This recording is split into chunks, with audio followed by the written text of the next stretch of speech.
Well, Donnie, a good homestand for you guys. Win 6 out of 7. You got to be pleased with the. I know 7-0 is always the goal, but 6-1's a pretty good homestand for you guys.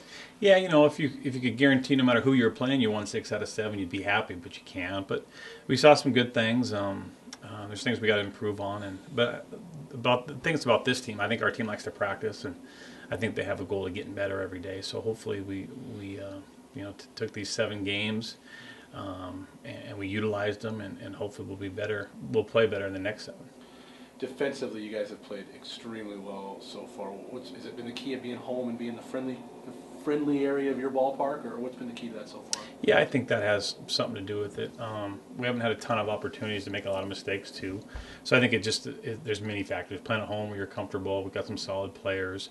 That can play some defense, which is good. The pitching's been solid too, so I think it's just a combination of everything, and it's a commitment to playing defense. Some teams don't commit to the defensive end, and it doesn't matter what sport you're talking about, football or basketball or baseball. The teams that play defense are the teams that play for championships, the teams that go on to the postseason. So that's the type of team we want to be. We want to play really, really good defense.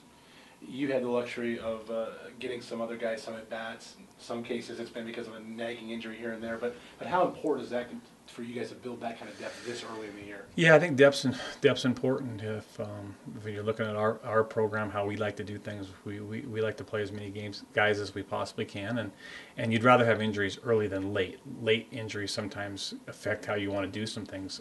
I think injuries early, I think they're a positive if you get guys back. Sometimes you lose guys for the year, and that's obviously a negative. But this situation where for instance, we haven't had Trace the last 2 weeks, and Trace our starting shortstop, and we weren't sure about Ian yet. He was a true freshman, and he got the opportunity with Trace going down, and he's really utilized it. He's capitalized on it. He's played really good, and that doesn't mean that Trace's not going to play, because Trace's still going to play too. It just means we got another guy in the mix. So, like I said, we're not injury free, but the guys that are going to play this year are, for the most part, pretty much injury free. We have some guys that have some injuries that'll probably redshirt this year.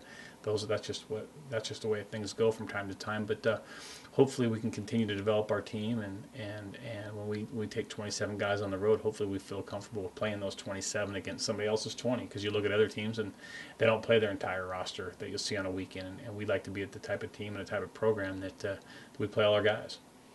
Now you get to go on the road, or have the challenge of being on the road, not only for this 8-game road trip coming up, but I think it's 12 out of the next 13.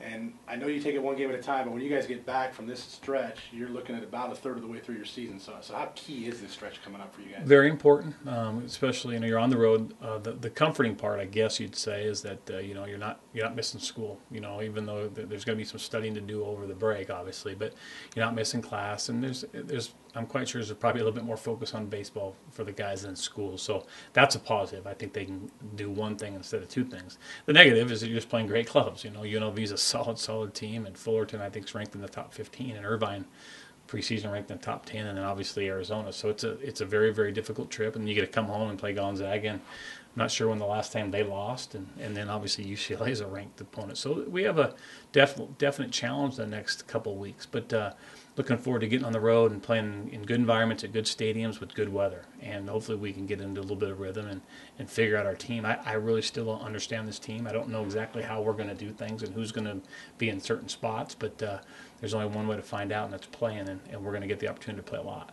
And the last question from me is, we've talked a lot about your young arms and how in a year from now you're going to have a lot of experience, but they're still growing up, and they're doing it pretty quickly, it seems like. Yeah, I think they're going to be experienced the next time we talk. I think I won't be back here for 2 weeks, and I think 2 weeks from now our guys will be even more experienced. And so all you can do is keep throwing those guys out there. If you project and you foresee, sure, you think like, wow, in a couple of years these guys are going to be really good. Well, I think they're going to be pretty good this year, and I know Swenson's doing a great job with them, develop them. We still got to develop some roles in the bullpen. I think pretty comfortable with some starters right now. I think they've all done a solid job. Tanner's had been solid, and Swanee's been solid, and JD's been solid. So that's a good thing. And now we're just starting to figure out some roles out of the bullpen. So if we can do that within the next 10 to 12 days, that'll help us. That'll help us a lot. So I'm looking forward to seeing those guys out there. All right. Thanks for the time. Best of luck on the road. You bet.